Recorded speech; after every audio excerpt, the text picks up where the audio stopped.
اهلا بيكم في حلقه جديده من برنامج تأليفني كتاب. النهارده هنراجع روايه قتيلة السابعة مساء. روايه قتيلة السابعة مساء من تأليف الكاتبه ريما معطوق ومن اصدار دار ابداع للنشر والتوزيع، والطبعه الاولى من الروايه هتصدر في معرض القاهره الدولي للكتاب لعام 2024، وتقدروا تشتروا روايه من جناح دار ابداع وهو جناح بي 24 في قاعه واحد، وعدد صفحات الروايه هو 270 صفحه، وغلاف الروايه من تصميم مروه صلاح. وحابب انوه ان طبعا المراجعه دي ما فيهاش اي حرق لاحداث الروايه، وممكن ندخل في ملخص القصه.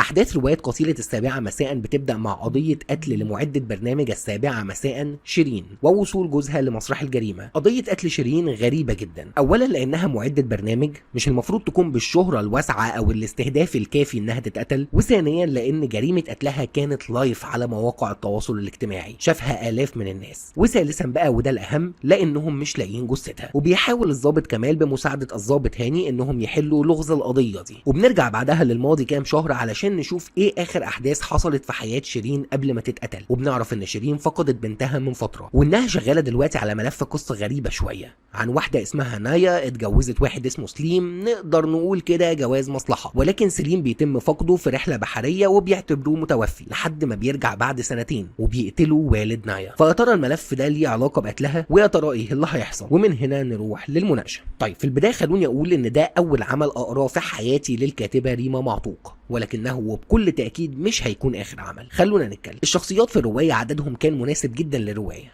مفيش شخصيات مقحمة، مفيش شخصيات بتعمل اقل من المطلوب منها. يمكن ده في لحظه معينه ما كانش الانسب قوي، لانه احيانا كان بيتحول لشكل مناسب زياده عن اللزوم. انا يمكن مش بفضل ده قوي، اني احس ان كل حاجه محسوبه بالمسطره عشان كل حاجه تناسب كل حاجه، ولكن ده سرعان ما بيتحل لما بندخل اكتر في اعماق الروايه وتبدا دايره الشك تتسع على عدد كبير من الشخصيات. وهنا بنبدا نحس ان لا، الملائمه الزياده عن اللزوم دي انتهت، وان بقى عندنا دايره واسعه، وان الشخصيات دي خلاص ما بقتش واضحه كل واحده بتقوم بدور ايه. فهنا الموضوع بيكون افضل كتير. عجبني جدا جدا في الروايه التقديم الممنهج لكل شخصيه. احنا هنا مش بنعرف كل حاجه عن كل شخصيه بمجرد دخولها لنطاق احداثنا، احنا بس بنعرف اللي لازم اننا نعرفه في المرحله دي بس من الروايه، وده بيساعد على انه على مدار الروايه نقدر نكشف تفاصيل زياده عن كل شخصيه تساعد في ان الروايه تكمل، وفي ان دايره الشك تتسع، وفي ان معدلات الاثاره والتشويق يرتفعوا زياده. وهنا خلوني اسبق الاحداث شويه واتكلم عن معدلات الاثاره والتشويق والترقب، واللي كانوا مرتفعين جدا جدا الحقيقه. وسبب من اسباب ده زي ما قلت ان مش كل حاجه بيتم الكشف عنها بشكل مباشر في بدايه الروايه او في بدايه الاحداث لكل فصل، سواء كانت تفاصيل ليها علاقه بالشخصيات او تفاصيل ليها علاقه باحداث حصلت في الماضي. والسبب كمان هو ان الكاتبه كانت ماهره جدا في القطع دايما في الاوقات المناسبه، فتفضل انت كقارئ مترقب اللي هيحصل بعد كده ومستني تعرف باقي الاحداث اللي اتقطعت منك قبل الانتقال لخط احداث تاني. وطبعا السبب الاهم في ده هو ان الكاتبه قدرت انها تصيغ خيوط جريمه ممتعه ومثيره للاهتمام، تخليك مترقب انك تعرف فعلا حل الجريمه دي ايه. خطوط الاحداث في الروايه دي ورغم انها متشابكه الا انها كانت منظمه جدا وما فيهاش اي نوع من انواع الربكه، هي كمان كانت شبه ماشيه بمعدل ثابت. وهنا انا ما اقصدش انها كانت ماشيه بشكل تتابعي، ولكن اقصد ان الانتقال ما بين الماضي والحاضر كان دايما منظم وفي ميعاده، وده خدم كتير الفكره اللي قلنا عليها بتاعه كشف التفاصيل المخفيه في الاوقات المناسبه. ايقاع الاحداث كمان كان سريع، ودي حاجه ساعدت كتير على ان الروايه دي تكون امتع. الاحداث المتلاحقه والسريعه بتعمل لك ايحاء بيوصلك اولا انك انجذبت جدا للروايه وانك عايز تعرف نهايتها وعايز تعرف حل الالغاز اللي فيها. بعدين فجاه تلاقي ان الاحداث بتجري بسرعه، فاكيد يعني الروايه هتخلص مني بسرعه واعرف السر. بعدين تلاقي ان عدى عليك وقت وانت ماسك الروايه ومش قادر تسيبها فعلا غير لما تخلصها. كل ده السبب فيه هو الايقاع السريع،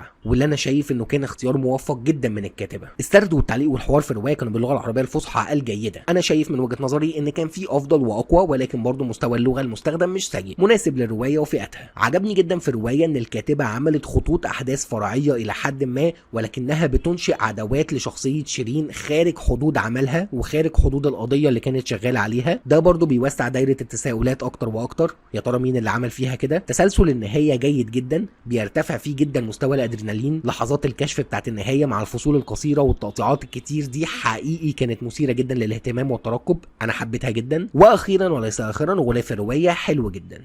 ومن هنا نروح للتقييم النهائي. رواية قتيلة السابعة مساء رواية مثيرة جدا للاهتمام يا جماعة. الرواية جيدة جدا، مكتوبة حلوة قوي، رواية جريمة وإثارة وتشويق حقيقي متقنة جدا. ولو انت مهتم بالفئة دي من الروايات اعتقد ان الرواية دي هتحوز على اعجابك بشكل كبير. وتقييمي لرواية قتيلة السابعة مساء هو 8.5 من 10 وانصح بيها بكل تاكيد. وبكده خلصت حلقه النهارده من برنامج سلفني كتاب. يا ريت تعملوا لايك للحلقه لو عجبتكم، يا ريت تعملوا سبسكرايب للقناه بتاعتنا على اليوتيوب وتفعلوا الجرس، وهتلاقي الاكونت بتاعي على فيسبوك في الديسكربشن تحت قاعد علشان ما تنساش عندي في كتب وروايات. ويا ريت تعملوا لايك البيج بتاعتنا على الفيسبوك الموجوده في الديسكربشن تحت. والى اللقاء في المراجعه القادمه.